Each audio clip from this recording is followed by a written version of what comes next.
Sue Escher, Two Lives Bloom Introduction. The second volume opens, the capital chapter.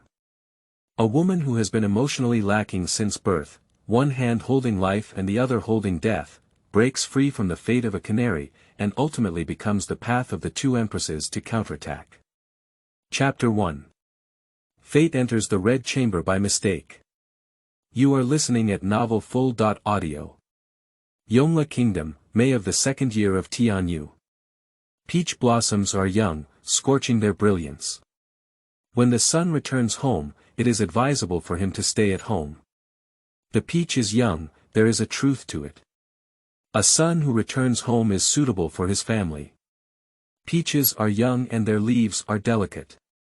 When the son returns home, it is advisable for his family. The song still echoed in my ears, but Jean woke up. The carriage, which had been shaking for several days, finally came to a stop. As soon as Jean wiped the thin sweat off his forehead, a corner of the curtain was lifted. The old man driving the car had a strange look in his eyes. Looking at her, he sighed and whispered, "Here we are, girl, come down." Jean obediently supported the old man's arm and got off the carriage. When she landed on the ground, it seemed like she was still riding on a horse, and she was a bit unstable. Jean weakly supported the carriage's shaft and stiffened her body. She saw a woman. This place is very bustling. Although the sun has set in the west, it is not bustling with people coming and going. However, the people here behave recklessly, as if they have not taken the etiquette, righteousness, integrity, and shame in the book to heart. The singing of birds and swallows is very explicit, and their behavior is also very frivolous. Prior to this, the village where the pastor lived was closed and the people were simple, so it was impossible for such a place to exist, and she had never seen such a scene before. She had a small wooden face and stared blankly at the woman in front of her, who was known as the mother with heavy makeup. She remembered that her mother and sister were always unpretentious and elegant. Looking at the brightly lit doors and frivolous women, she suddenly understood what this was all about. The mother's gaze was accustomed to the coldness of seeing the world. The little girl in front of her did not cry, did not want to die, and did not even have any fear. Renyazi said she is mentally incomplete and cannot cry or laugh, but her mother doesn't think she is mentally incomplete. Instead, she thinks the child is exceptionally intelligent. She carefully scrutinized the pastor up and down, circling around her small body, pulling up her hand, pulling aside the wide sleeves that were obstructing her, and caressing her fair and delicate skin like condensed fat. A faint smile appeared at the corner of her mouth. She took out a little silver, handed it to the old man, led the pastor, and walked to the carved beams and painted rafters building. Zhen's palms were filled with cold sweat. "Let's go take a shower. It's been half a month now, and the road has been tough." She went up to the second floor and stood at the corner. Mom smiled faintly and let go of her delicate hand. Yao Yao lowered her eyes and obediently followed a girl dressed as a Qing'er maid called by her mother towards another room. When she reached the door, she stopped and turned to look at her mother, as if she had a lot to say. However, after hesitating for a long time, she still didn't say anything and lowered her head into the room. Mom looked at the disappearing figure of Zhen, and the smile on her face disappeared, followed by a faint sigh. She picked up a handkerchief and wiped the corners of her mouth, as if trying to wipe away any bitterness that seemed to be absent. "Mom, how are you doing?" Mom was startled and turned to look around with a hint of anger, saying to the woman next to her, "Hongye, I see, you will never learn the rules of the Qing'er pavilion." Hongye smiled heartily, pulling on her mother's wide sleeve and acting coquettishly, "Mom, forgive me. I'm just curious. People say that child is an empty shell who can't cry or laugh. In a place like ours, I'm curious about what Mom wants a piece of wood for." My mother didn't argue with her, nor did she answer his words. She muttered to herself, "Beauty, I didn't expect such a woman to emerge from that poor and treacherous place, like a magnolia flower. There's nothing more beautiful than those eyes in this world. It's just a child in their teens, their teeth have just fully grown, and their mother's eyes are a bit poisonous. Mom gave Hongye a sidelong glance and turned her head towards the corner of the second floor, murmuring, "Zhen Zhen, the person who takes this name must have some talent. Such a good child, it's a pity. Mom, Mr. Shu is here." A turtle slave ran up to his mother and lowered his head to pass the message. As soon as my mother heard this, she dusted off the non-existent dust on her body, straightened the pearl on her head, changed into a flattering smile, and quickly welcomed her out. She shouted from a distance, "Master Shu." Before she could finish speaking, she was attracted by the man next to Master Shu. The most abundant thing in this place is men. There are also people from different regions who come and go. I haven't seen anything before, but what I see in front of me is the most beautiful. He is said to be beautiful because he has a face that looks like a woman, even more beautiful than a woman. If it weren't for his strong physique, half a head taller than Prince Shu, and no feminine demeanor in his demeanor, his mother would really think he was a man disguised as a woman. The man looked frail in age, with 2 long eyebrows slanting into his temples and clear eyes shimmering with water. At first glance, he appeared gentle like water, but upon closer inspection, he was as cold as ice, repelling people from afar. There was also a straight nose bridge, and 2 thin lips seemed to have been dyed with rouge, even redder than a woman's bright lips. He wore a navy blue brocade robe, with crescent embroidered edges rolling on the cuffs, and a jade belt tied around his waist, with a finely carved jade pendant hanging from it. My mother is also quite knowledgeable, but she just glanced at him and seemed to never forget him again. The red leaf beside her had long been in love with this amazing man, putting on a shy expression and looking at him with all kinds of charm, but the man didn't even glance at her. Hongye felt angry. At least, she was also the number 1 in the Qingyue pavilion. Normally, the man who wanted to enter her boudoir could line up from the street to the end of the street. Unexpectedly, this man's eyes were not on her at all. Shu Gongzi looked at his mother, then at Hongye, and couldn't help but laugh. "Mom, this young master has made you feel uncomfortable watching." Mom regained her senses and quickly apologized, "It's impolite, it's impolite. This young master is really handsome like Panan. In all these years, I haven't seen anyone whose appearance can match that of a young master. I don't know how to call him." Shu Gongzi looked at Yi Gongzi's increasingly cold face, frowned slightly, and quickly said, "He is my good friend." Mom called him Yi Gongzi. Mom and Hongye quickly called out, "Hello Yi Gong," and bowed to invite them upstairs. Yi Gongzi bowed back to his mother and began to contemplate the somewhat unique brothel. It is said to be unique mainly because there seem to be fewer tacky things here, and the decoration is relatively elegant, which complements the name, Qingyue. As he looked, he thought to himself, "It's indeed a special place.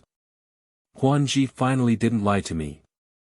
As soon as she went upstairs, she saw Qingyue pulling a woman in white out of the corner room with an angry expression on her face. Seeing her mother accompanying 2 extraordinary men, Qingyue quickly lowered her head and stood aside with her hands down. The woman in white turned her body into the room and left a silhouette for them. "Shu Huanji, young Master Shu is a frequent visitor here. Qingyue is familiar with him and has received many rewards, but the man next to him." Qingyue suddenly forgot the rules and couldn't help but look up at him again. With a startled glance, the white-clothed woman's eyes, like the bright moon, moved Prince Yi's heart, resembling that old friend. He turned his gaze to Huanji, who was the most observant of words and expressions. He quickly asked, "What's wrong with Qingyue today? His small face is so angry." Qingyue's face turned red involuntarily as she watched her mother's language stop and everyone looked at her. "Master Shu is asking you a question." Qingyue quickly replied, "The newcomer doesn't follow the rules and insists on wearing the white clothes he brought with him. He refuses to wear the clothes prepared by his mother and doesn't listen to any advice." Mom frowned upon hearing this and asked, "Where are people?" "In the room." Mom quickly apologized to the 2 distinguished guests and said, "Young masters, please come inside first. Let me go and take a look." Igongzi gave Huanji a calm glance, and Huanji deliberately said, "Oh, who is so bold? I want to see her now. Bring her to the room, and I will ask her for my mother." "How is it?" My mother quickly said, "She is still in filial piety, unlucky, and new. We can't afford to bump into the two noble young masters." Huanji let out a tisk and put away the playful smile he had just had. He straightened his face and closed the folding fan in his hand, saying impatiently, "Why is Mom talking so much today?" Upon hearing this, Mom quickly gritted her head and gave a glance to Qing'er. As soon as Igongzi and Huanji sat down, there was a knock on the door. Immediately, two people walked in, one was Qing'er and the other was the woman in white. Qing'er taught her to bow, but she remained motionless and lowered her eyebrows, as if unable to hear. Igongzi put down the teacup he had just picked up, played with the emerald trigger on his thumb, looked at the woman, and whispered, "Lift your head up." In the past, my father was always strict and unsmiling, and coupled with being a martial arts practitioner, his voice was unusually loud. Zhenzhen had never heard such a gentle voice before, so she couldn't help but look up at the speaker. "The girl in front of me is only in her teens, thin and small. Perhaps after just taking a shower, my hair is still wet, and I casually drape it over my back like satin. With just a wooden hairpin, I tucked my long hair at the temples into a loose bun and pinned it back to my head. Her face was pointed and small, her eyes were like stars in the dark night, so bright that one couldn't bear to look straight at them. Her small mouth was tightly pursed, looking a bit pale. This face is beautiful, but it lacks the expression of a young woman, making it feel regretful." Igongzi's movements paused for a moment and said to the girl in front of him, "Come here." Zhenzhen did not move. "Let you go." Qing'er was young and couldn't hold her breath. In a hurry, she pushed Zhenzhen, but unexpectedly didn't push. Qing'er was a bit annoyed. When she tried to push again, Zhenzhen deftly dodged and kicked her over. With a cry, Qing'er lay at the feet of Prince Yi. Huanji was startled. Before he could say anything bold, he was stopped by Prince Yi's hand. Huanji regained his senses and quickly helped up Qing'er, who had already burst into tears, and said to his stunned mother and Hongye, "You guys go out." Mom didn't expect this child not only to cry and laugh, but also to not understand the word afraid. If she didn't understand the rules and died, it would not be worth the trouble for Mingyue Tower, and she immediately became nervous. Igongzi's face stiffened, and his mother glanced at Zhenzhen. She frowned and gritted her teeth, saying, "Young master, she's new here. I'm sure she doesn't even know what she does here. If young master really likes it, let me teach her the rules for a few days and come back to accompany you. Look. Get out." Igongzi's eyes were fixed on Zhenzhen, but his words were spoken to his mother with a majestic voice that was beyond doubt. Zhenzhen slowly lifted her head and looked at Igongzi. At the moment when her eyes met, she suddenly knelt down. Chapter 2. Exploring and Revealing Killing Opportunities. You are listening at novelfull.audio. My mother was so anxious that sweat broke out on her forehead. She was the best at observing words and expressions, and could tell that even the son of the general, Prince Shu, showed great respect to this young Master Yi. I believe his identity must be extraordinary. These are the people she dares not offend, but this new pastor is someone who doesn't know how to live or die. After thinking for a moment, my mother saved her life and stomped her feet, pulling Red Leaf and Qing'er out. However, she didn't dare to go too far, so she could only guard anxiously not far from the door, calculating that if this young master really killed someone in anger, she would also have to help collect the body. Igongzi extended his hand to Zhenzhen and said again, "Come here." His voice softened a bit, completely different from what he did to his mother. Zhenzhen still had a small wooden face, slowly got up and walked towards Master Yi. Her fair skin blushed a little and became even more crystal clear. She still carried the moisture from just taking a shower and smelled a bit of dried flower. Upon closer inspection, there was a faint fragrance. Perhaps afraid of startling her, Princey put down his hand and asked, "What's your name?" "Zhen." "Zhen." Igongzi repeated these two words, pondering, and then asked, "Peach is young and young, is it Zhen?"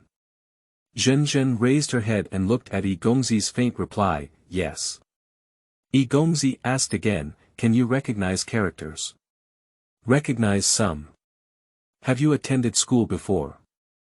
"No, my mother taught me." Igongzi lowered his head and clenched his fist, which had already been loosened. He asked again, "It seems that your mother has studied before. A woman who studies should have a decent family background. How could you come to this place?" Upon hearing these words, Zhen knelt down again and said, "Please let me know what you need Zhen to do, young master." Igongzi's face stiffened and he said, "What does this mean?" Zhen replied emotionlessly, "In a big fire, my dad only saved me. He, my mom, and my sister who was going to get married were all buried in a collapsed house and never came out again. The neighbor uncle said he wanted to hire someone to find the bodies of my dad, mom, and sister and let them settle down, so he had to sell me." Zhen felt that this was not the case, but he still listened to the uncle's words. Igongzi's hand clenched even tighter, and his tone became icy. "Speak up. In March, my elder sister engaged, and my husband's family invited a nobleman who was an official in court. In April, my father suddenly contracted a bad illness, and the doctor said it was due to poor luck in practicing martial arts, but the pastor believed it was poisoning. Since then, there have been unfamiliar faces around the pastor's house, and my mother began to secretly pack up, but it was only a step late that there was a big fire. So, do you think these are what the king did?" Zhen dare not, just wants to take a gamble. "What are you gambling on? Why am I the only one left alive in gambling? Why are there two groups of people fighting after the fire? Why did the original 10-day journey take half a month to go and then change direction?" Igongzi's heart moved for a moment, and he squinted his eyes at Zhen, saying, "You're only 10 years old, how can you see through the twists and turns?" Zhen cannot see through it. The young master must have determined that the young lady is still useful if he keeps her life. Here is a wolf's nest and tiger's den. The young lady doesn't want to do anything against her will, but she also doesn't want to die. Please fulfill it, young master. Xu Huanji beside him was stunned and thought to himself, if a woman from a wealthy family were to act spoiled in her parents' arms at this age, even if she was born into an ordinary family, she would still be ignorant of worldly affairs. How could she see from some details that her entry into the Red Chamber was due to a conspiracy? He hasn't fully understood yet. Igongzi remained silent for a while, only looking at her stubborn appearance with his sparkling eyes. Then he hesitated and stood up, grabbed her hand, and helped her up. "Do you know where this place is?" Zhen stared directly at Igongzi, listening to the faint and frivolous language coming from outside, and said calmly, "I can guess." Igongzi looked at Zhen, his eyes seeming to have some incomprehensible things in them. He gently squeezed her hand, soft as bone, with cold tentacles, which was quite unusual in the warm weather of the day. He murmured to himself, "Why is it so cold?" Zhen still stared directly at Igongzi, seemingly persistently waiting for an answer. "A woman with cold hands and feet is painful," said Master Yi, picking up his delicate chin. "I don't think you're in the wrong place. As long as you're obedient, here, with your beauty, you're not afraid of no one's pain." Zhen's gaze slowly shifted to another place, and the corner of her mouth was slightly pulled up, as if she wanted to smile, but she didn't know how to smile. She frowned again and again, as if she was dissatisfied with a poorly written word. Igongzi stared at her intently, observing her actions to determine her reaction upon hearing these words. Zhen took a slight step back, paused for a moment, and suddenly reached out to grab the tea cup on the table. Then, he forcefully threw it, and in the next moment, the fragments of the tea cup aimed at Igongzi's throat. "Bold!" Xu Huanji patted the table and stood up, shaking even the teacup a few times. He pulled out the soft sword hidden in his waist and pointed it at Jinjin. The height difference between the two was quite significant. With a sharp turn and a moment of relaxation in his hands, he lightly jumped onto the chair behind him, pulled the young Master Yi and hid behind him, slowly moving one eye and half a face. "What do you want to do?" Yi Gongzi felt the force of the porcelain piece pressing against his throat, not intimidating at all, as if the next one would be deeply inserted. While marveling at the little woman's absolute calmness, he began to pay attention to her skills. Jinjin stared at Xu Huangji, who was getting closer and closer. "Let's take another gamble. If it's really you who did it, then I'll take revenge for my family. Even if I die, I'll get what I want." As he spoke, he suddenly increased his strength and mercilessly thrust the porcelain piece into Yi Gongzi's throat. Yi Gongzi finally realized that she underestimated the enemy. Yu reading www.yuukangshu.net raised her hand to block them. The two of them had a huge difference in body shape, and Jinjin couldn't resist an adult man who knew martial arts. He was about to break free, but she had a murderous heart. Her hand movements were still fierce, and she shamelessly cut Yi Gongzi's neck. As soon as Yi Gongzi broke away from the control of Jinjin, Xu Huangji rushed forward. Jinjin was very clever, using the gap between the tables and chairs to dodge Xu Huan's moves. Master Yi watched coldly from the side, covering his hot and bleeding wound.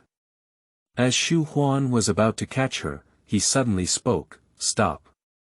Xu Huangji suddenly withdrew his sword, turned around and looked at Master Yi, his eyes widened, full of confusion. Jinjin hid behind a pillar, revealing an eye that looked like a frightened wild leopard, cold and full of killing energy. This should not have appeared on a woman who was only 10 years old. Yi Gongzi softened his heart for a moment and ordered Xu Huangji to go out. There were only two people left indoors, Yi Gongzi and Zhen, facing each other at a distance of 10 steps. Yi Gongzi's wound had already dyed his handkerchief red, and the blood had stopped a little now, but the pain was severe. He took out a dagger from his sleeve and threw it at the pastor with a sheath from a distance. "Take it, come sit here, I can't see you clearly from a distance." Jinjin reached out to take the dagger and slowly withdrew the murderous aura from his eyes, sitting on the chair closest to Master Yi. "Do you know the identity of your parents?" Jinjin nodded. "Since you know, you should understand who their enemies are." "Today, the Holy One," said the pastor expressionlessly. Yi Gongzi frowned and said, "Be cautious. In short, I agree to your request, and you must also agree to my king. If one day my king needs you, you must not hesitate." Jinjin stood up and knelt down to Lord Yi, saying, "Thank you for not killing Prince Yi, young lady, remember." Chapter 3. Conspiracy Royal Secrets. You are listening at novelfull.audio. "Huangji!" Yi Gongzi shouted outside. Xu Huangji immediately pushed the door open and entered. It was strange to see the two of them peacefully coexisting, but he didn't dare to speak too much. As he passed by Jinjin, he glanced at him and stood beside Prince Yi. Jinjin sat quietly, her heart calm without any waves, as if nothing had happened just now.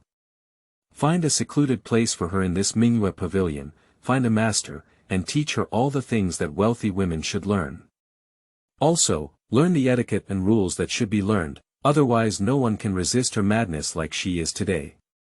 It's said that this child doesn't understand joy, anger, sorrow, and happiness, leaving her alone in the family. The scout said she didn't even shed a single tear. Yi Gongzi glanced at Jinjin and said, "It seems like I don't understand, I don't know. There's no shortage of the ability to teach people to laugh here. Let mom find someone to teach her." After pausing for a moment, he said again, "But it's better not to understand. Without these things, one can still live comfortably." Upon hearing these words, Jinjin glanced at Yi Gongzi and saw him approaching, then shifted his gaze to another place. Xu Huangji also went to see Jinjin, frowning.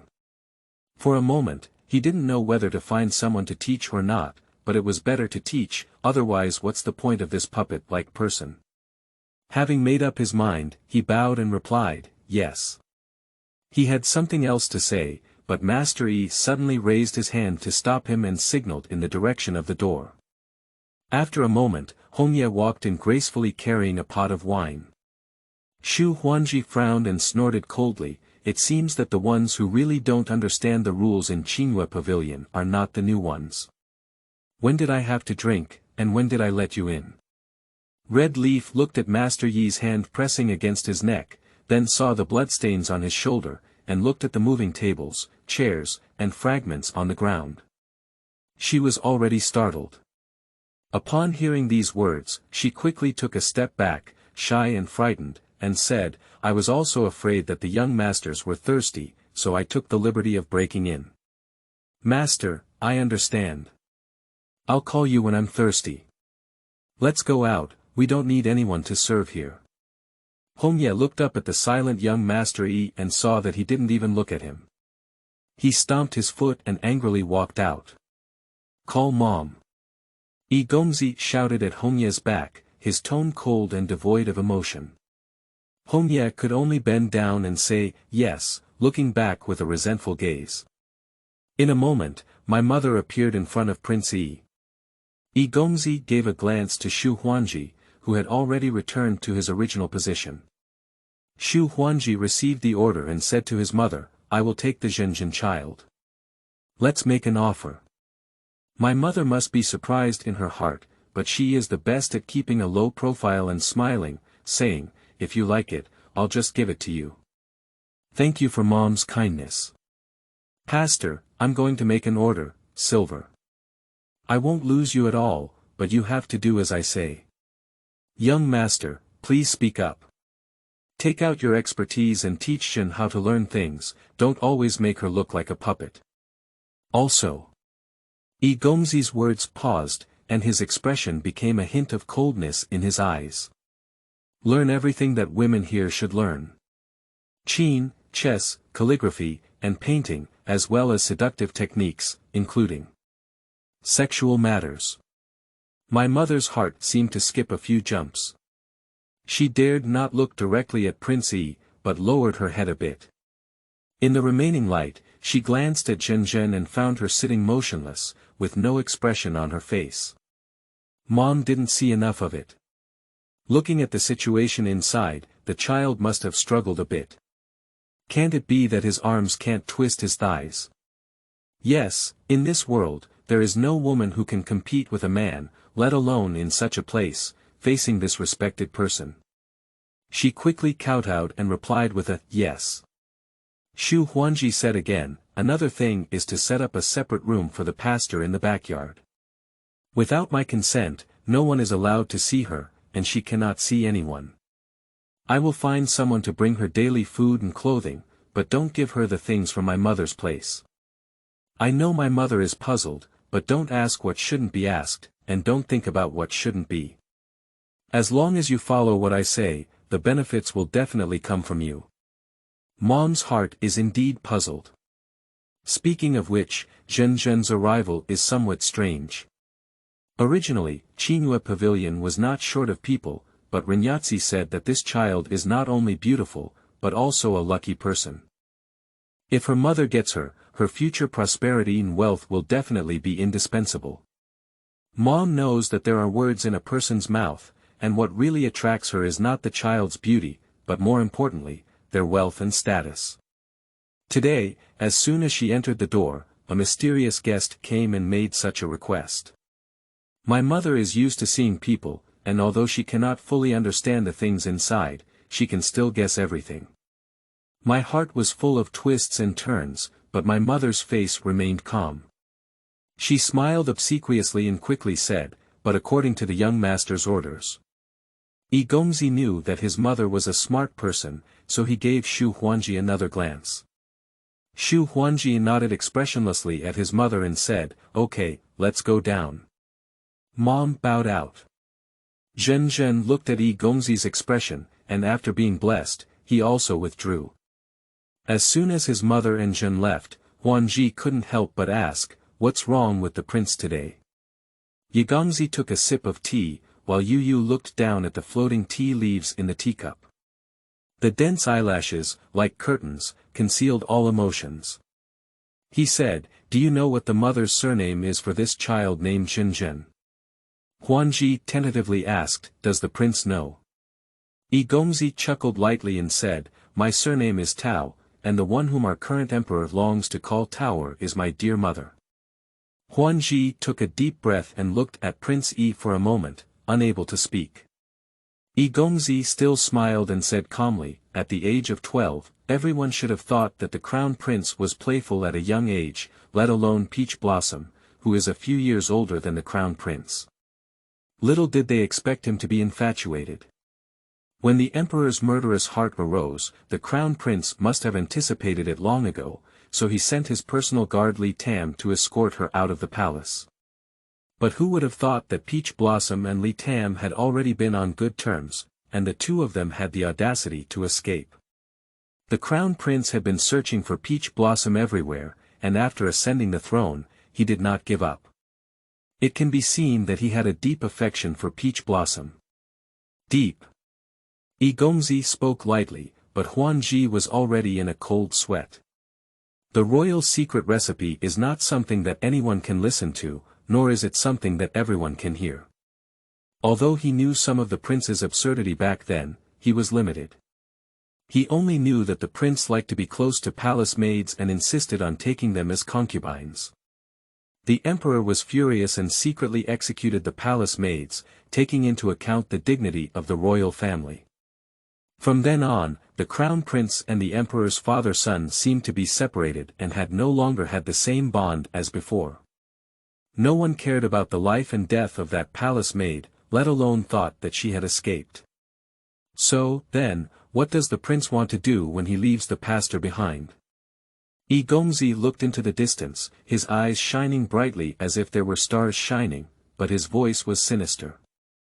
"As the emperor ascends the throne, as his vassal, I should give him a great gift, don't you think so?" Chapter 4 Layout. Gathering Talents and Talents. You are listening at novelfull.audio. Huanji's words choked up in his throat, he secretly wiped away his cold sweat, picked up his cup, and drank cold tea in large gulps. Yigongzi looked at Huanji's expression and sneered, "You should be nervous.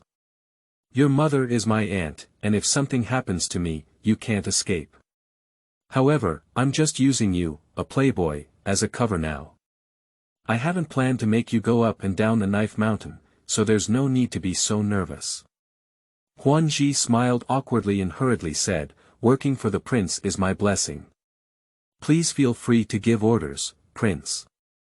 Yigongzi stood up, walked to the window, looked into the distance, and remained silent for a long time. Huanji had already understood his situation.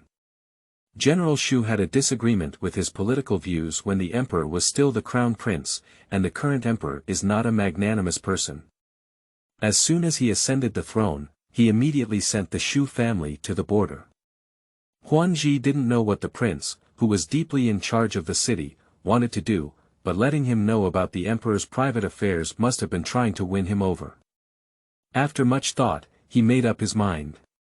Yigongzi felt that there was enough time for Huanji to consider, so he slowly turned around and looked at Huanji.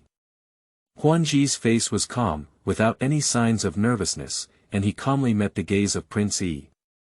Yigongzi was very satisfied with Huanji's reaction. Those who knew the current situation were considered heroes. Nowadays, he lacks talented people and scholars, and in order to achieve great things, he will inevitably use those who hold military power. Yigongzi said, "The bandit leader who occupies the mountains in the southeast should be eliminated. In recent years, there have been rebellions, and the court is very worried. General Shu has been sent here for some time, and it should be a bit of a success." Huanji quickly calculated in his heart and bowed back, saying, "The bandits of Wushan not only commit crimes on land, but have also caused trouble at sea in recent years. My father had this intention for a long time, but this matter still needs to be considered in the long run. It would be best to eradicate the root cause to prevent them from fleeing at sea and leaving future troubles. The blood had stopped, and Prince Yi stuffed the blood-stained handkerchief on his neck into his sleeve and walked towards the door. Then, General Shu, please come up with a constitution. How can we discuss the long-term plan and explain it more clearly? This will also be considered an explanation for our new emperor. Yes, I will inform my father immediately. That night, Zhenzhen moved to the backyard. Red Leaves pestered her mother with questions, but she couldn't bear it and casually evaded a few words to get things done. Seeing that she couldn't ask anything, Hongye had no choice but to return to her room with hatred. Throughout the night, Prince Yi's appearance swayed before her, making her restless. In this place, Hongye has seen many men and has served several high-ranking masters and young masters, both true and false. However, young Master Yi is a special case in her heart. Such a man, with just one glance, made her lose her soul. Hongye knew that she had been moved. As her identity, it was extremely unacceptable to make taboos, but she couldn't control it. Even that night's dream was that Prince Yi was smiling at her by the bed. After resting for a few days, my mother took several female gentlemen to meet the pastor. One teaches the piano, one teaches painting, and there is also one, which my mother did not introduce. Zhenzhen listened to her mother's introduction and looked at several gentlemen one by one. Finally, she stood in the middle and gave a serious blessing to all the gentlemen. Mom always noticed the innocent appearance and felt that the child was astonishingly thoughtful. She didn't dare to say much, so she took the gentleman who had not been introduced and went out. Have you read a book before? Several gentlemen took turns to fight, and in just a moment of incense, they cleared the little thing in Zhenzhen's mind. My mother ordered the gentleman to schedule a class for Zhen, but Zhen was obedient and eager to learn. Only when the gentleman stopped drinking tea to rest did her gaze turn to the door. Her expressionless face showed a hint of sadness that seemed to be absent. If someone came in, she would return to her usual state, neither happy nor sad, neither angry nor sad. During this period, Prince Yi sent two maids under the guise of Huanji, named Xiangju and Tianing. Xiangju was older and more stable, with very few words, but her hands and feet were quite agile. Sweet Sakura, on the other hand, has a rebellious personality. Perhaps she doesn't like places like Mingyue Pavilion. She doesn't have a good expression all day long, talks too much and does things quickly, which is not satisfactory. She also doesn't show much respect to the little Master Zhen. Zhenzhen is not angry, nor does she argue with her. In short, there are not many things in her room, and she is not qualified to choose the whereabouts of people around her. Just ignore her horizontally and vertically. After a while, Prince Yi entrusted someone to give away a lot of things, all of which were top-notch cosmetics and hairpins favored by women in the boudoir, as well as some rare and exquisite trinkets.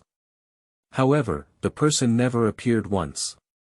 Zhenzhen rarely touched makeup and hairpins, but was quite interested in those Lu Ban locks, 9 links, and some small mechanisms. Whenever she had free time, she took them out to play with. Within a few days, she asked her mother to prepare materials and started learning to make them. Sweet Sakura has a great desire to play, but this matter is quite positive. She waits for Zhenzhen to finish class all day, and once she finishes class, she takes her to the woodshed to do those small tasks. Upon seeing this, Huanji asked his mother to find a group of craftsmen to tidy up a leisure room in the north, prepare various tools and materials, and build a small workshop for the pastor. Since then, she has been staying inside for even longer. However, no one knows what she wants to do. Sometimes she can make a small cat or dog with eyes that can turn and mouth that can open, and sometimes it's a pile of incomprehensible scrap metal and wood. Afterwards, she had another male teacher who specialized in teaching her how to make those handicrafts. From then on, the things she made had a structure, and gradually, she was able to make hidden weapons like flying needles. The Iwang mansion, thousands of miles away, is decorated with lanterns and red silk hanging everywhere. In order to ensure peace at the border, the emperor agreed to a marriage with Qi, but Qi did not consider that Prince Yi was still in his 3-year filial piety period and insisted on scheduling the marriage for tomorrow. Speaking of which, it was also a bad fate. The new emperor ascended the throne and the king of Qi came to pay his respects with a prince and princess. The princess fell in love at first sight with Prince Yuan Yi, who presided over the grand ceremony. Several attempts to persuade envoys were blocked by him under the pretext of filial piety. Currently, the foundation of the new emperor is not yet stable, and the Qi state is eager to provoke him several times. In order to ensure the peace of the people, the new emperor recalled Yuan Yi, who was visiting privately outside, and forced him to accept this marriage. Yuan Yi was in his 20s and had not yet been conferred the title of prince. He had 2 concubines on his side, and the ceremonial system used to marry Princess Qi this time was quite impressive. General Shu was unable to lead his troops to the capital, so he sent Shu Huanji to congratulate him on his behalf. Huanji brought news about the border, and naturally there were also sincere ones. Yuan Yi listened to Huanji talking about various things about the pastor in her ear, holding a hidden weapon she had made. The hidden weapon is made of iron, and the strap tied to the wrist is made of leather. The tentacles are cold, just like her hands. He remained silent for a long time, seemingly studying hidden weapons, but in reality, his emotions had already flown somewhere. "Are you obedient?" Yuan Yi suddenly asked. "She is obedient and quick to learn." "You are right, she is indeed an extremely intelligent person. In the past few months, she has learned the skills of those female gentlemen very well." "Then change the batch, as long as she wants to learn." "Yes. Does your face look more vivid?" Huanji thought for a moment and said, "Compared to when she first arrived, it's better. However, compared to ordinary women, she can still tell the difference at a glance, and she speaks very little. This temperament is somewhat unusual. Only by being fearless can one be ruthless. Only by being completely focused can one exert one's energy. Otherwise, how could one learn things so quickly? If it were a man, the top scholar would not be a problem, but unfortunately, he is a daughter. She is said to have a daughter's body, but what she likes are things that men love to play with. She dances with knives, plays with guns, and uses hidden weapons. She still wears plain white clothes all day long, without tying her hair, let alone using rouge and powder. Occasionally, when her mother says a word to her, she looks confused. I see her not being unable to understand, but pretending not to understand. Chapter 5. Indulging Various Devils. You are listening at novelfull.audio. As Yuan Yi listened, the scene described by Huanji appeared in front of her. She couldn't help but chuckle lightly and said, "Don't restrain her. Tell her mother what to teach, but she can do whatever she wants. If she likes to dance with a knife and play with a gun, she can hire another master to teach her martial arts. Although I saw her before, although she has some martial arts skills, she mainly uses self-defense, and those cruel and deadly moves have no rules. Teach her some, and when she grows up, it's also good for self-defense." Huanji looked at Yuan Yi's face and said boldly, "I believe the prince will use this woman in the future. It's okay to learn some skills, isn't it necessary to teach her martial arts?" Yuan Yi touched the scar on his neck and said calmly, "Teach, as long as she wants to learn. A weak woman, even if she has some martial arts skills, she can't do anything for me. You just need to do it." "Yes," Huanji no longer insisted. Huanji once heard his father mention that the former emperor had 4 sons and 2 daughters. His eldest son died young, and his 4th son was still a child. His second son, Yuan Tuo, is also known as the current Emperor Shiwen. His 3rd son, Yuan Yi, was skilled in martial arts taught by a famous teacher since childhood, and his martial arts were unfathomable. When the Zhenzhen could harm him that day, he was not only unprepared, but probably more to test. Yuan Yi stood up and walked out, and Huan Ji regained his composure and followed him. Yuan Yi stood in the center of the mansion, looked around, tied the hidden weapon to his wrist, and then aimed it at a big tree and pressed a button on one side. The button was lighter but needed to be pressed for a long time. Yuan Yi tried several times to succeed, probably to prevent accidental injury. A red bean-sized iron ball popped out, breaking the bark of the big tree and falling to the ground. He waved his hand and the bodyguard immediately ran to pick up the iron ball and presented it to him. The force is too weak. Yuan Yi stared at the iron ball and turned to ask Huan Ji, where did this ball come from? Huan Ji quickly replied, she made it herself. She asked the blacksmith to boil the molten iron and pour it into the mold she had previously made. The mold was also something she came up with, and it took some effort to change a lot of materials. It was only recently that it was completed. Finally made it, do you look happy? Huan Ji was not sure if Zhenzhen's reaction would be considered happy. After thinking for a moment, he replied truthfully, it's hard to tell on the surface, but I used more vegetables and fruits. Yuan Yi smiled again, nodded, and turned around to put the hidden weapon and iron ball into the guard's hand. He ordered, go, find General Tong and see if he can make this hidden weapon more powerful. At least it can hurt people. The guards commanded and quickly disappeared into the darkness. I have one more thing for the prince to decide, Huan Ji said, glancing at the people around him. Yuan Yi repelled the crowd and returned to the hall with Huan Ji, saying, speak up. In order to annihilate the bandits in Wushan in one fell swoop, I sent a spy to investigate. Unexpectedly, I found out that the bandit leader had connections with Qi State. Coincidentally, the prince married the princess of Qi State. I had to suppress this matter and report to the prince for his decision. Yuan Yi's face stiffened, but he suppressed the shock and doubt in his heart and asked, how many people still know about this? Only these 3 people, my father also did not know. Very good, continue to keep an eye on the meticulous work you send out, and report any changes at any time. As for this bandit, let him stay for a few days until the situation is investigated. If they continue to harass the people at the foot of the mountain, they will be killed without mercy. Yes.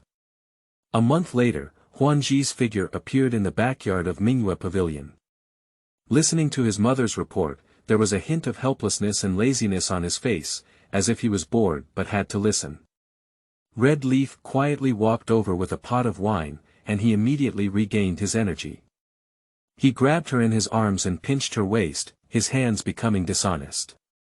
As my mother watched from the side, she felt a sense of retreat and spoke at a faster pace, saying, Zhenzhen, this child can learn anything as soon as he learns. So. My mother looked up at Huan Ji with a look of embarrassment on her face. Say. The old slave was bold and did not let anyone teach the techniques in the pastor's room. The child was still young, afraid of disturbing her mind. Huan Ji chuckled and said, why is mom so compassionate now? Who knows, once a woman enters this door, the first thing she needs to learn is this. Why, when it's Zhenzhen's turn, you're not willing to give up? It's not that I can't bear it, my mother hurriedly replied. I just feel that the child's temper is quite strange. The old slave thinks he has a lot of knowledge, and he can't make up his mind whether to teach her better or not.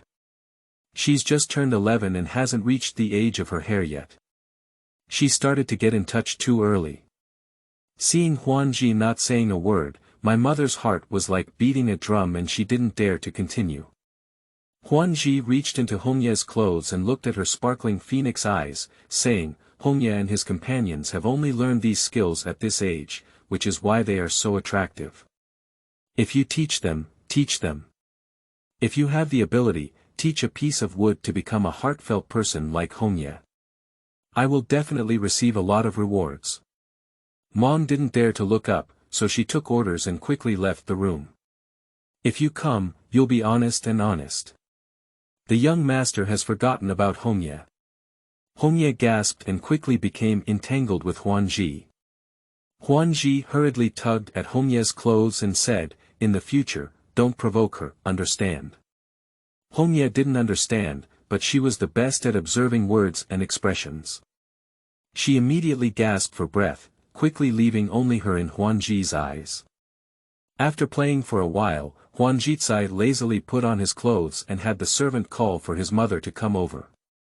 The two of them went to the backyard together. "What is she doing now?" Mom quickly replied, "Learning dance. It's been almost an hour now. It's over before dinner." Mom led Huanji into the backyard through the corner gate. As soon as she entered, she heard a silver bell-like laughter from a distance and shouted, "Sir, are you tickling me?" The female gentleman said something, but Huanji didn't hear it clearly. He only heard the voice and laughed again, pleading, "Sir, please let me go. I'm not a jeune miss, my waist is very hard." Huanji stopped his steps and a slight smile appeared at the corner of his mouth, saying, "Who is this? It's innocent and lively. Just the sweet cherry you sent a few months ago." She was afraid that Zhen would be studying alone and would be bored, so she stayed by to learn together. When choosing two maidservants at first, it was arranged by the subordinates. Xianju's purpose was very clear, and he was also quite familiar with her. He had never even seen this sweet cherry before. Now hearing her voice made his heart itch and he couldn't help but accelerate his pace. Huanji did not enter the door, but hid on the side of the window and looked inside. Zhen had never practiced dancing, perhaps tired, and was standing on the side watching the female teacher teach Sweet Sakura. Although his face was not as wooden anymore, there were few expressions on it, and I caught a glimpse of him in the spare time without any intention of greeting him. Huanji did not argue with her. Originally, his thoughts were not on her, and a pair of eyes glued to the little woman next to him. Sweet Cherry Blossom's appearance is far inferior to that of a pastor, but she loves to laugh and has a rare lively personality. She is also interesting to be on ice and fire with a pastor. She also noticed Huanji's innocent eyes flickering with a hint of something unusual, but quickly concealed it and continued to learn. Zhen's eyes scanned the window and Sweet Sakura's body, silently leaving the room and entering the adjacent hall as if she hadn't seen her mother and Huanji. Huanji watched as the teacher finished teaching before entering the room. He separated his mother and teacher and started to ask for warmth from the sweet cherry blossoms. Chapter 6. Clarify pushing the boat along the current. You are listening at novelfull.audio. Sweet Sakura is several years older than Zhen, and her height is much higher than hers. She is already a tall and graceful girl. Although she may not look as delicate as the girls in Mingyue Pavilion, she also has a unique charm. Due to this, Huanji dared not cause trouble as a close maid. Otherwise, with his fickle nature, he would have rushed forward long ago. At this moment, he could only endure it, thinking that he would find a way to exchange her for his own residence and stay here someday. It's a pity. Zhen ate a cup of tea and her mother walked in. The two of them don't communicate much on weekdays, and it's just a daily routine. In the past, it was their mother who spoke and listened attentively. Today was a bit abnormal. Zhen spoke first. Xianju and Sweet Sakura sisters are used to being frugal on weekdays. As I look at the clothes on my body, my mother should buy some clothes for them for me. The makeup and pearl hairpins that Prince Shu gave me cannot be forwarded, so please ask my mother to buy some more for me and share them with the two sisters. Zhen said, took out an ingot of silver, placed it on the table in front of me, and bowed, "Thank you, Mom." Mom took the silver and looked up at Zhen, thinking to herself that such a young child would know how to bribe people's hearts. However, at this moment, Ji was quite intriguing, and it was precisely when Prince Shu fell in love with Sweet Cherry Blossoms. She didn't know if Zhen was up to some tricks, but there was no need to ask any questions about earning some pocket money with just a little effort, so she agreed. She cleared her throat and said, "Miss, tomorrow she will start learning new things. First, self-defense skills, and second, all the girls in the Mingyue pavilion need to learn them. Zhen paused, his hand holding the teacup, lifted and lowered his bright moon-like eyes, and said, "It's okay, we need to learn sooner or later." My mother stared at the Zhen and couldn't help but say, "I believe the girl will become a wealthy and prosperous person in the future. Although the skills in this room may not be on the table, they can still compete for some favor for the girl at critical moments. I hope the girl doesn't resist." Resistance. Zhen put down the teacup in her hand and gave her mother a faint smile with her recently learned smile. Mom said, "This is also a skill, what's there to resist? However, I have an idea, I don't know if Mom is willing or not." "Miss, please speak up. It seems that Sister Sweet Sakura is also a studious person. Since that's the case, let her learn together." My mother's face showed a look of embarrassment as she said, "This matter is very private. It's better for the girl to study alone." Zhen raised her eyebrows and said, "If Mom is in a difficult situation, I will talk to her husband myself." Mom withdrew the gaze projected on the pastor's face, pondered for a moment, and then replied, "The old slave will arrange it immediately." Yuan Yida never appeared again after his brief stay at Mingyue Pavilion. Although Hongye had a good time with Huan, his eyes occasionally glanced towards the direction of the door, hoping that one day the immortal man would descend from the sky again. Originally, in this Mingyue Pavilion, the one who longed for Yuan Yi the most was the Zhen in the backyard, but she was also the one who remained calm and composed. Compared to the techniques in the room, Zhen still prefers wielding swords and guns. However, she didn't argue with her husband's face. She still took her studies seriously, but Sweet Sakura wasn't as lively as before. Since learning it, she has become mute, occasionally distracted, and her face has turned red. The girls in Mingyue Pavilion were very curious about the wooden man in the backyard. They caught the opportunity and pulled the female gentleman into the room, asking her what she had taught and how the little wooden man reacted. The female gentleman drank a cup of tea before slowly opening her mouth.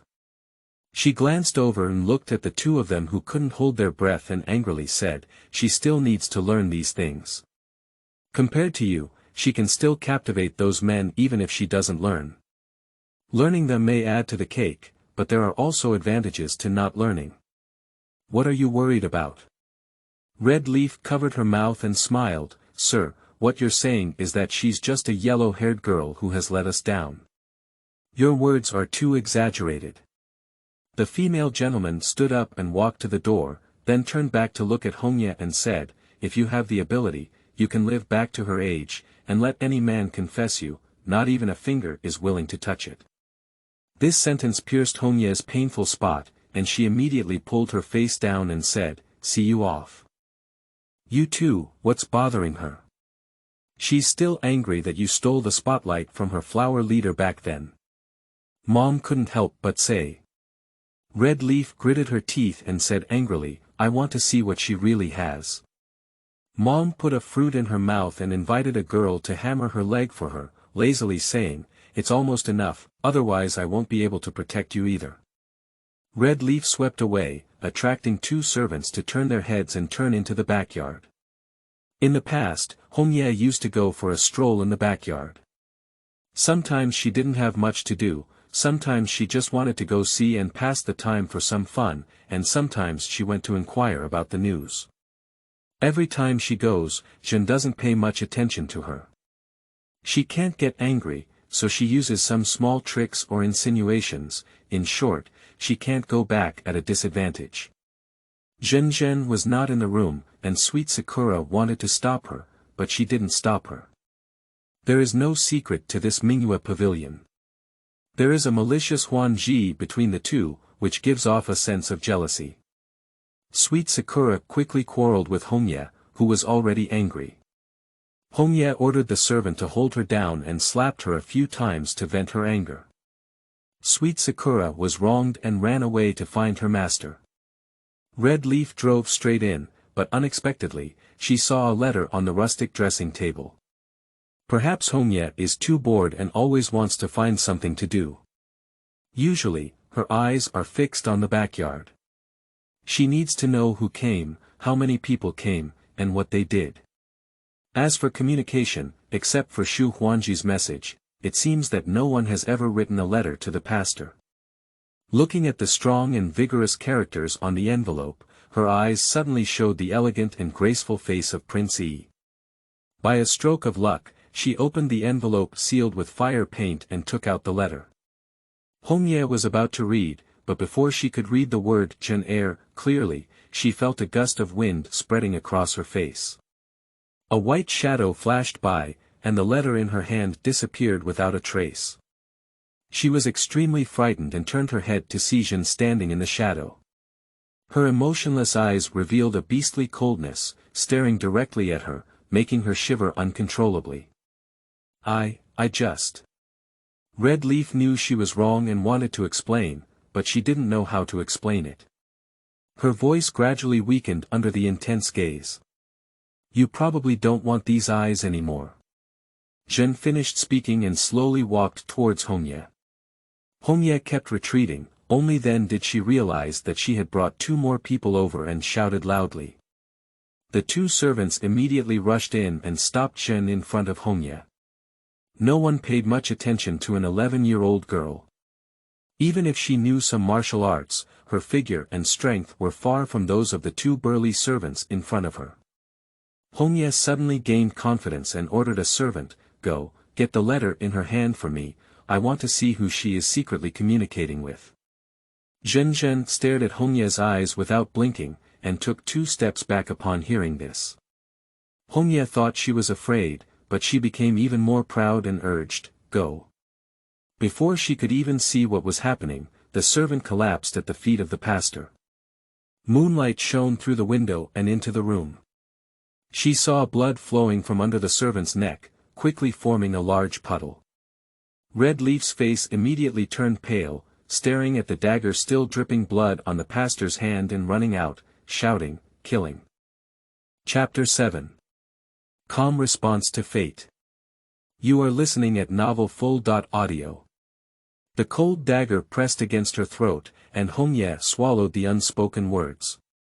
She remembered that when she picked up the letter, she had never heard the sound of Zhen entering the door. When she picked up the letter, she only saw a shadow, and when she had just killed someone, she did not see clearly how Zhen moved his hand. Sit down. The pastor forced Hongye onto the chair, and when she sat down, he said to the other servant who was about to leave, "Please come, Mom." The servant glanced at Red Leaf, whose face was as red as earth, and immediately rushed out. Upon hearing the commotion, Sweet Sakura and Xiang Ju rushed in. Seeing the situation inside, Xiang Ju, who was usually the most stable, was so scared that she almost lost her breath. She helped the door frame and barely fell down. On the other hand, after a brief moment of shock, Sweet Sakura finally showed a look of fear. However, this fear had passed a bit, acting like a play, and was all caught in the eyes of Zhen. Zhen put away the dagger, and Sweet Sakura immediately handed a handkerchief to watch as she wiped the blood off the dagger, put it back into its sheath, and stuffed it into her sleeve. Hongye had intended to escape, but before she could get up, her earnest eyes fixed on her again. Taking a glance at her sleeve, Hongye had no choice but to sit back. Killing someone is worth it. Before Mom arrived, her voice arrived first. She looked at the servant lying on the ground, angrily closing his eyes and rushing straight to the pastor's eyes. She pinched her waist and said, "Why did you provoke the girl and end up like this? He is also an honest person with both old and young people. If you kill him, you will feel happy. What will his family do?" After a moment of confusion, Zhen's expression began to speak, "Sir, you haven't taught me these things. Do you still need to teach? At least you have also experienced changes. Think about the hardships at that time, and then think about his family." Zhen thought carefully for a moment and said, "A person always dies." Mom jumped up in anger and said, "I think we should find someone to teach you well." "What to teach?" You don't need to teach, you don't need to learn. A clear voice came, and everyone looked at the door together. As soon as they saw the person coming, Hongye immediately turned her back to tidy up her clothes. When she turned around, her face had already shown her usual coquettishness. Yuan Yi was dressed in a moon-white long gown, with her hair tied high and a pair of clear and bright eyes that smiled, making it hard to move her eyes. He walked slowly to Zhenzhen's side, glanced at her a few times, and then said, "Those are things that ordinary people need to know. You don't need to learn. If this person kills, then kill him. If his mother thinks his family's life is difficult, give them some money to ensure they have no worries about food and clothing. However, I would like to hear Zhen talk about why you want to kill him." Upon hearing this, Hongye quickly stood up and kept moving backwards. Seeing Yuan Yi whom he had not seen for a long time, even his mother's emotions changed slightly, but Zhen still felt as if she had only seen him yesterday, without any ripples. She lifted the letter in her hand and said to her mother, "No one is allowed to touch my things. This is a rule I made as soon as I arrived. My mother still hopes that Hongye will make money.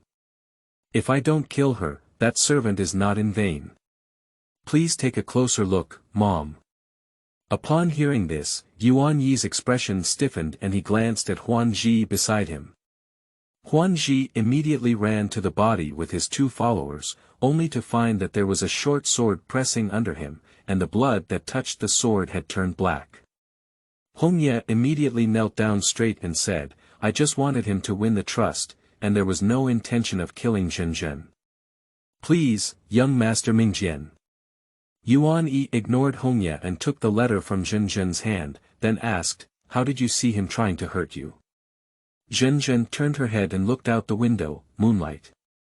Seeing that our pastors have also been blessed by heaven and escaped this calamity, Yuan Yi slowly turned around, glanced at Huan, and then looked at his mother. "You, the Qingyue Pavilion, are really hiding tigers and dragons.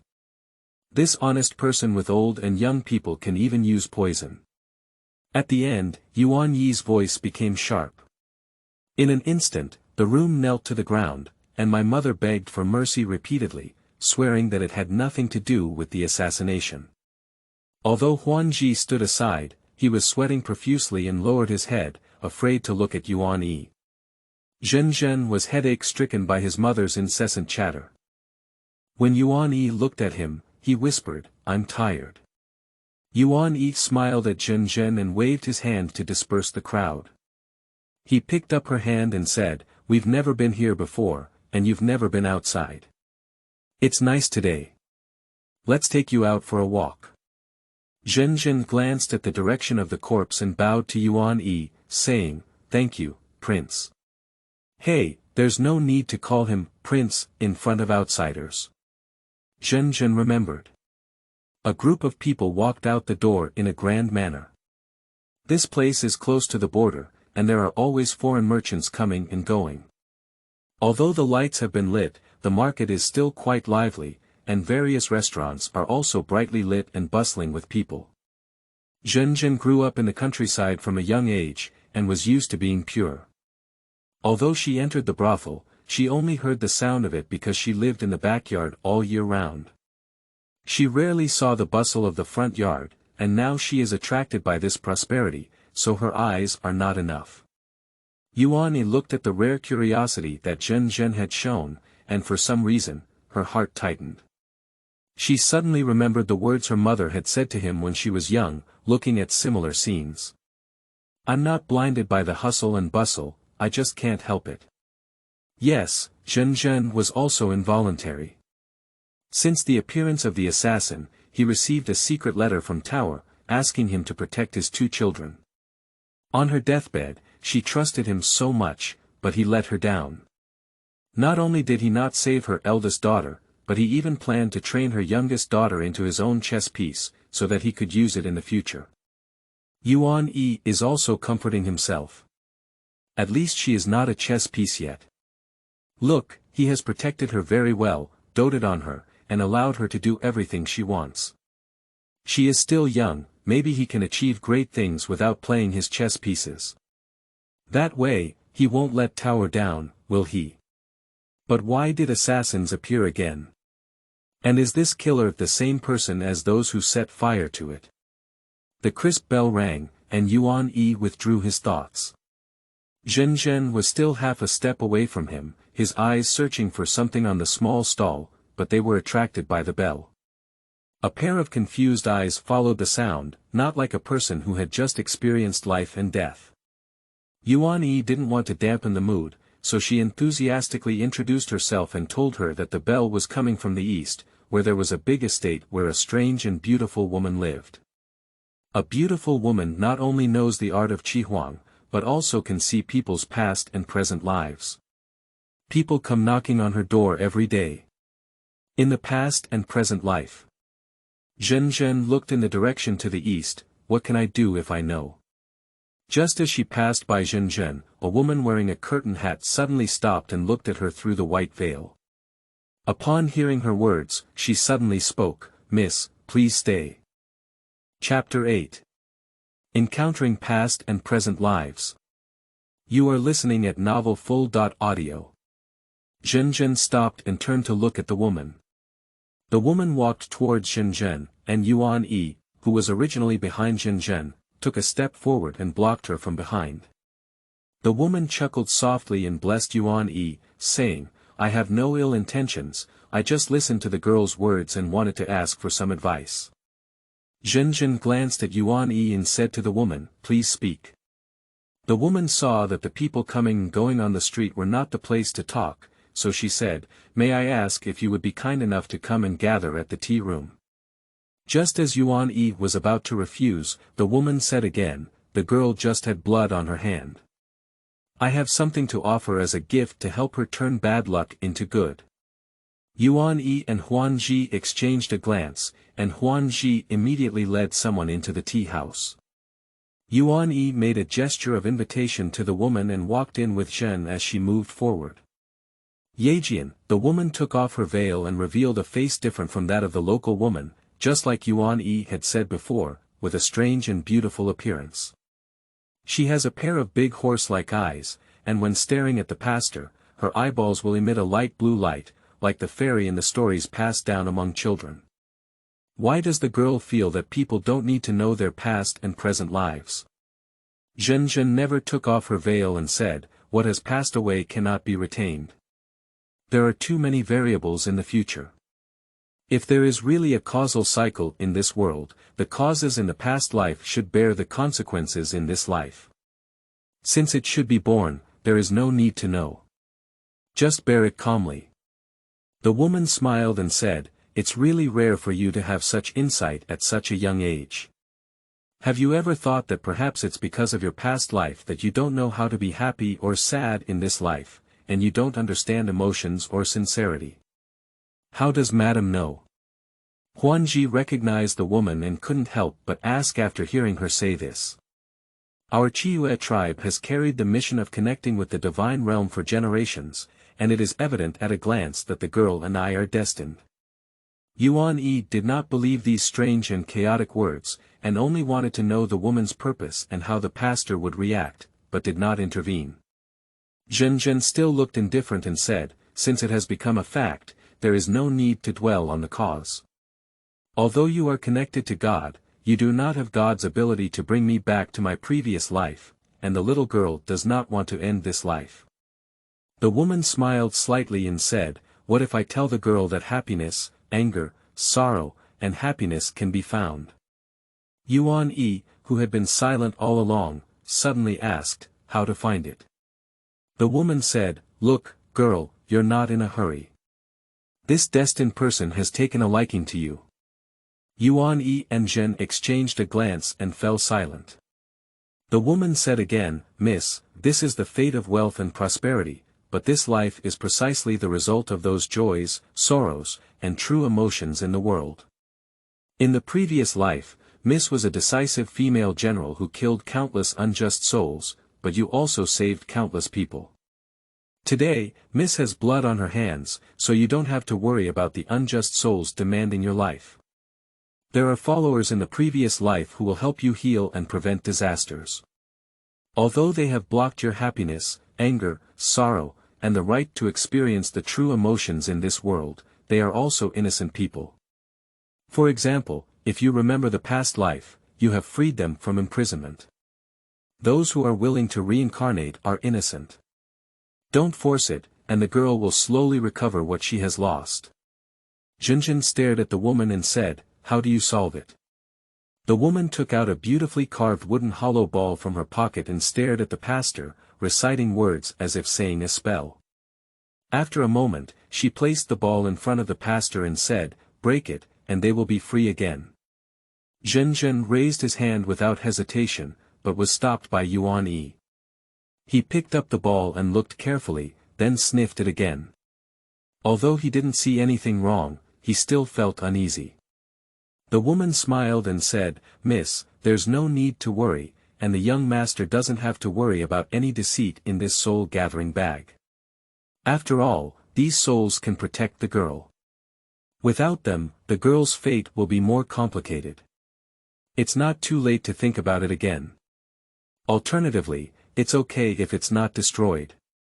The girl has said it before, so there's no need to worry about the cause." She stood up and put on the curtain cap again.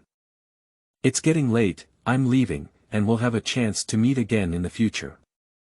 The woman walked downstairs one by one and quickly disappeared into the sea of people. Yuan Yi saw Junjun staring at the ball and asked softly, "Do you believe it?" Junjun looked at Yuan Yi and pondered seriously, half believing, half doubting. Yuan Yi said, "Just give me this item first, and I won't make a decision until I find out whether it's destroyed or kept." Junjun originally felt like she had heard a ridiculous story, so she pushed the ball towards Yuan Yi and said, "Okay." The crowd was disturbed by the woman and lost the desire to continue wandering. The number of people on the street gradually decreased. Yuan Yi and Huanji sent Zhen and his group back. The room has been cleaned and there is not even a hint of blood smell. Xianju was timid and dared not enter the room, and Zhen did not demand anything. Yu reading www.yuyukangshu.net did not need them to serve her, so she walked in on her own. Yuan Yi kept looking at Zhen's face, thinking that even an ordinary woman would be afraid to die in such a situation. Although Zhen didn't know what fear was, he had just died and felt uncomfortable. So he asked her if she wanted to change her residence. She refused to leave her small workshop, and Yuan Yi no longer insisted. He accompanied her for a conversation, but when she saw that she was tired, he left with a worried expression on his face. The next morning, Yuan Yi appeared again in the backyard of Qingyue Pavilion. Morning is the time to practice martial arts, and Zhen has just finished practicing and went to change clothes. Yuan Yi didn't disturb her, so he waited for her in the room. The room should be the best in the Qingyue Pavilion, with simple furnishings and a woman's boudoir atmosphere. All the utensils were also the finest ones he sent over, decorating this room very elegantly. On the short table lay several pieces of silk and cut paper, all densely inscribed with many characters. The font was a solemn small clerical script, with a powerful and neat strokes that were both exquisite and delicate. It looked delicate with a touch of silk. Yuan Yi was immediately attracted by these words and looked at them carefully in his hand. Suddenly, he felt that these words were somewhat familiar. Upon closer inspection, it turned out that they resembled the handwriting of the current emperor. He frowned and his hand holding the silk trembled slightly. Zhen quietly returned to the room, but Xiangju still dared not enter. Along with Tianying, she became afraid and only wandered around the door. Zhen stepped in and saw Yuan Yi as soon as he entered the door. He stood tall and looked at her. Zhen saw him looking over and remembered what his teacher had taught him before. She smiled at the corner of her mouth and politely bowed. The first time Yuan Yi saw Zhen smile, although it looked a bit stiff, it looked tight. He couldn't express the feeling in his heart. Suddenly, he remembered what the woman had said the night before and thought to himself, if she could really regain her happiness, anger, sorrow, and happiness, it would be a good thing. Chapter 9. approaching various ghostly concepts. You are listening at novelfull.audio. The attendant gently closed the door, and just as she stood at the door, in the opposite direction of the light, Yuan-Yi approached and realized that her face was red, covered in sweat, and her hair on both temples was sticking to her face. He held on to the pastor's hand and let her sit down. He took out a handkerchief from his sleeve cage and carefully wiped her sweat, muttering, "A head of sweat, it feels cold day by day, be careful not to catch a cold." Zhen remained motionless, letting Yuan-Yi's hand rise and fall on her face, and then suddenly asked, "Are you going back, young master?" Yi Gongzi's hand paused for a moment, then pursed a smile and said, "Why do you ask that?" Zhen said, "I only had time to read that letter last night. In total, it was delivered 7 full days late. You said you were leaving in the middle of the month, but it's already 15 today." Yuan-Yi stuffed his handkerchief into his sleeve cage and said, "I was also on my way to see you this time. There's something important in court, so I have to leave." He averted his gaze, picked up some silk from the table, and asked, "Did you write this character?" Zhen glanced back and said, "Yes." "Did the teacher teach it?" "No, it's my mother." Yuan-Yi didn't expect Zhen to write a good handwriting at a young age. No wonder her mother said that the teacher couldn't teach her anymore. He praised, "Not bad, it seems that your mother has put a lot of effort into you." "My mother said it's not bad for my daughter's family to learn more things." Zhen suddenly stopped speaking. Her originally dull face suddenly turned white, and a layer of mist seemed to cloud over her dark eyes. Yuan-Yi was looking at the words, thinking that Tao had always been a woman with her own opinions. She knew so many things, all of which were carefully taught by the crown prince of the past, the current emperor. The emperor has always been a knowledgeable person, and even the former emperor often said that if it weren't for his innate destiny to sit in this world, with his intelligence, he would definitely be a scholar admired by millions of people. Now, Yuan-Yi has cultivated Zhen into the second tower, or perhaps she is even better than tower, and with this face, she must be the person the emperor likes, right? At a moment of silence, Yuan-Yi's face turned towards the direction of the pastor. She saw her quietly playing with the tea utensils, and when the tea was ready to drink, she walked over with a teacup and placed it in front of him. Then she turned back and added incense to the incense burner, but didn't rush to light it. "Do you have anything you want to do?" Yuan-Yi held the teacup and suddenly asked. "Live." Zhen's hands didn't stop for a moment, but then he began to busy organizing the paper on the short table, putting the written ones together, and meticulously organizing the unwritten codes together. Nowadays, paper is expensive, and Zhen never used such good paper when she was young to learn calligraphy. She rarely used silk and silk. She knew it was because of Yuan-Yi that she was able to live this luxurious life. Although everything in this room was given in the name of Prince Shu, he didn't have such good taste. In fact, it was all Yuan-Yi's handwriting. Yuan-Yi looked at Zhen's figure for a long time and couldn't speak. Indeed, he was not the culprit, but he was also the one who put her in such a situation. In today's world, it is neither difficult nor easy to live, and it depends on how one chooses.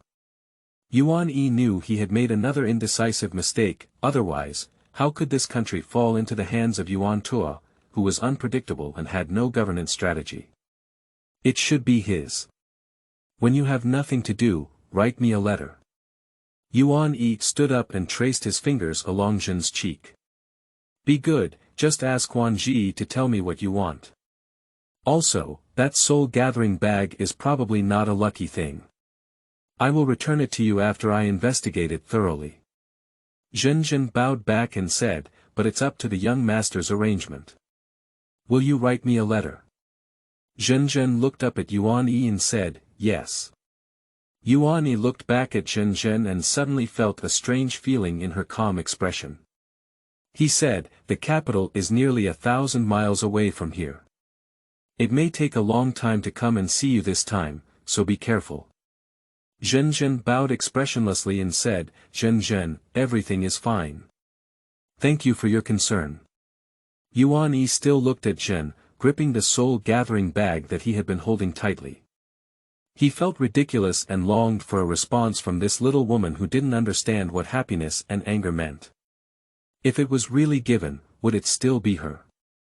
Yuan Yi slowly lowered his eyes, and when he lifted them again, his face was already as indifferent as Zhen. Goodbye then.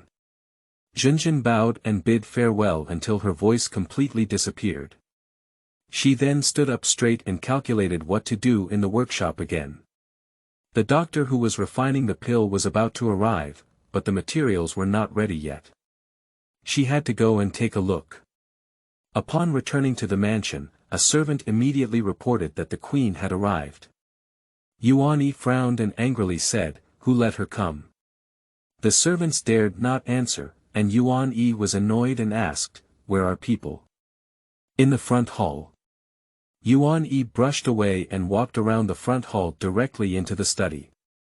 He didn't order someone to light the lamp, but instead sat in the dark thinking about going to the border for a military parade. After a while, his thoughts kept flying away, and he remembered the woman called Tower by the Crown Prince, who, like a pastor, also had a pair of clear eyes. However, Tower is lively and lovely, carefree, and even if she is wronged, she will just laugh it off. In that invincible deep palace, she was like a clear stream, unforgettable to the eye. She is the only person who dares to say no to the former crown prince, and also the only one who shows great disrespect to the former crown prince. Such a woman has given birth to a child who looks similar but has a completely opposite personality. This child has lost the most vivid side of her mother, which has attracted him countless times. A faint knock came at the door, and Yuan Yi sat up straight. The moonlight projected a graceful silhouette of a woman onto the doors and windows. He looked at the shadow, frowned slightly, and shouted, "Come in. Hand the lamp." A servant rushed in, holding a lamp, serving tea, and then retreated in an instant. Princess Xia Wan walked in step by step, bowed to the prince, and stood aside. "When did it arrive?" Yuan Yi asked lightly, picking up a book and reading it. Xia Wan has an extremely beautiful appearance and figure, as well as a very gentle personality. Coupled with her status as a princess, even before Qi's state left the court, the suitors broke through the threshold. But with just one glance at the coronation ceremony, she recognized this Yuan Yi. With infinite longing, she married him. Although she followed her wishes, he had always been respectful to her, without the same level of attention and tenderness as an ordinary couple. Even bed matters seemed to be routine. As soon as he got married, he volunteered to come to this border area to parade on behalf of the emperor. She remembered the smile he accidentally showed before leaving, and the woman's intuition told her that there must be someone or something she didn't know here. However, to my surprise, this person turned out to be a brothel woman. The attendant who went to Qingyue Pavilion to inquire said that the person in the prince's heart is not the leader of this brothel, and further exploration will not reveal it. Coincidentally, she saw it at the market the night before. Xia Wan was not sure if Yuan Yi really liked that child or if she had other intentions. She was not even sure if she should be jealous of a child, but her heart couldn't help but feel sad. Xia Wan hesitated for a moment, and Yu read a book www.yuyukangshu.net timidly, saying, "I left the mansion without the consent of the prince. Please forgive me." Yuan Yi looked up at Xia Wan. She didn't answer her question directly, which means she didn't want to answer. Perhaps she didn't just arrive and didn't want to lie to him. He didn't dwell on this issue anymore and said, "The princess is tired from the tiredness of the boat and carriage. Let's go back to her room and rest." Xia Wan didn't move and said, "I heard from Fubo that you're back. You're sitting alone in the study without lighting a lamp, and I'm a bit worried." Yuan Yi smiled imperceptibly and said lightly, "It's okay, just a bit tired." Xia Wan looked at Yuan Yi's expression of rejecting people thousands of miles away, and suddenly had no words to say. After a while, she could only say, "Where will the prince rest?" Yuan Yi looked at Xia Wan from a distance under the light, but his mind was focused on Chiguo behind her. He paused for a moment, stood up, walked over to her, held her hand, and gently said, "The post station is not as inconvenient as the royal palace. I believe the queen will be more inconvenient. Let's go to my dormitory tonight." Xia Wan couldn't help but feel a burst of ecstasy, letting Yuan Yi's big hand hold her and looking at his handsome profile, her heart blossomed. That night, Yuan Yi seemed to be exceptionally different from usual, no longer following a routine, but instead regaining the appearance of the first married man, feeling somewhat impatient. Xia Wan had never felt such a feeling before, and she was no longer reserved. She used all her skills to fully cater. The next morning, Yuan Yi boarded the carriage heading to the border. Before getting on the carriage, he left his confidant Fu Jin behind and instructed him to investigate when the queen arrived, where she had been, who she had seen, and what she had done. When he arrived, he also warned, "Find out the true identity of the servant who assassinated the pastor that night. Without my orders, no one is allowed to enter the backyard except for Huan Ji and those gentlemen." Chapter 10. Little Girl's First Growth. You are listening at Novel Full.audio. The white horse passed by a gap, and in the blink of an eye, Zhen had been at the Qingyue Pavilion for more than 4 years. She is extremely obedient. In these years, she has never taken a step towards the Qingyue Pavilion, and even the front yard is just a place to join the fun when there are no guests during festivals. She has never actively requested anything from Huan Yi. Occasionally, Yuan Yi is afraid that she will be bored and even suggests that Huan Ji can take her out for a trip, but she firmly refuses. The more she was like this, the more guilty Yuan Yi felt while feeling relieved, but for the sake of more people's lives, he could only bury this guilt in his heart. In recent years, many things have happened in Yongle Kingdom. The empress had 2 lives due to difficult childbirth, and the emperor had no children under his knees. The other concubines also showed no signs of pregnancy. According to etiquette, the country should not have no heir for a long time, and there were voices in the court calling for the appointment of Yuan Yi as the younger brother of the emperor. Coincidentally, Xia Wan gave birth to a son, and an old minister reported this matter to the public. The emperor kept the memorial in the center without sending it out, but found a way to send Yuan Yi to the fiefdom. His son, Prince Chun, inherited the throne and stayed in the palace for the emperor to personally educate and inform the world. Although Qi state has become much quieter, many subjects have migrated to the border areas under the pretext of trade. These people may seem like merchants, but in reality, they are not. The bandits in the southeast kept causing trouble. In August of the 4th year of Tianyu, General Shu led troops to suppress the bandits, but they were caught off guard in advance due to leaks. The emperor was angry and punished the Shu family. General Shu fell ill for several months and died of depression. There must be no generals in the army. In order to show sympathy for the Shu family, the emperor ordered the eldest son of the Shu family, Shu Heji, to succeed as the grand general. The second son of the Shu family, Shu Huanji, brought his mother to live in the capital and was granted the title of idle servant in the Ministry of Revenue. Although it was clearly a favor, it was actually a hostage. In November of the 5th year of Tianyu, the birth mother of Yuan Yi, consort Hong, passed away. Yuan Yi was ordered by the emperor to lead the queen to the capital for mourning. The pastor in the backyard of Qingyue Pavilion has stood tall and graceful. Compared to 4 years ago, her appearance has greatly changed. If she had only been beautiful on the skin before, now she has become a bright moon in the sky. Not only are her facial features more delicate, but her coldness and alienation give people a sense of mystery that is unattainable. Even the new leader of Qingyue Pavilion feels inferior. Prince Yi has already set off, and it will be inconvenient to communicate with the girl this time when he returns to the capital. The prince asked me to bring a message to the girl, at least a few months, at most half a year, and he will come to see the girl. It would be best if he can catch up with the girl's hairdressing ceremony. Since Huan Ji stayed in the capital, Fujin has come to see the Zhenjin every few days, sometimes to deliver something, and sometimes to convey messages to Yuan Yi on her behalf. After 3 years of filial piety, Zhenjin no longer wears white clothes all day long. At this time, she is wearing a chest-length skirt with a light pink upper body and a peach-red lower body. The collar is embroidered with the most popular magnolia flower, and her black long hair is still loose. She only tied the hair on her temples in a loose bun at the back of her head and fixed it with a hairpin hanging with a ruby. She sat sideways, holding a top-notch wolf hair pen in her hand. The sunlight shone on her straight nose bridge, crystal clear, and her dense long eyelashes flickered a few times before standing up. Her height was slightly higher than that of the sweet cherry blossoms and fragrant oranges beside her, and her eyes flickered.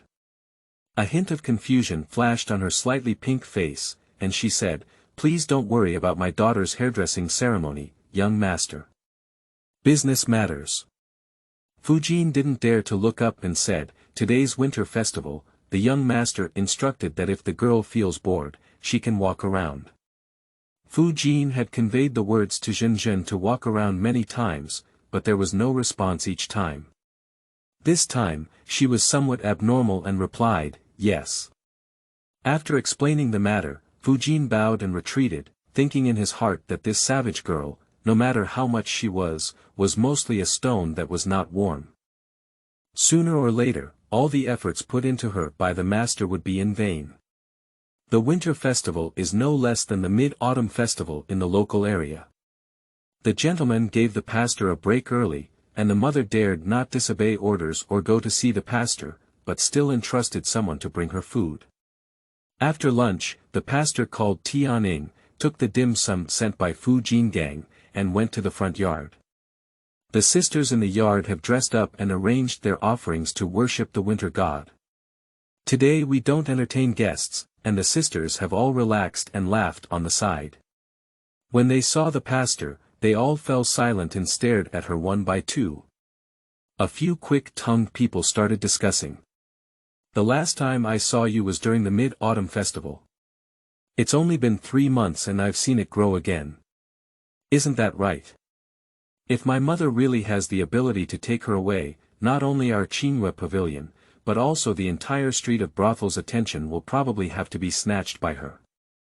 I look at her with envy. Aren't those boneless men even more confused when they see her small appearance? I heard from the female teacher that this child has a very high level of intelligence. Look at this figure, combined with his ability to go to school, probably the man's bones are all crispy, right?" Zhenjin originally pretended not to hear it, but her last sentence was so explicit that she couldn't help but look over. Most of these people were familiar with each other, but they had never spoken. Their expressions looked envious and jealous, which was the reaction of ordinary young women. On the other hand, Hongye, who was silent beside her, looked at her with hatred in her eyes. Zhenjin has been learning everything in these years. Since the last time Yuan Yi came to see her and tested her knowledge, she specifically instructed the gentleman not to be limited to the Book of Songs, Analects, and Women's 4 books, but also to have more books such as Records of the Grand Historian, Comprehensive Mirror of Yishi, and Records of the Eastern Zhou dynasty that only men can read.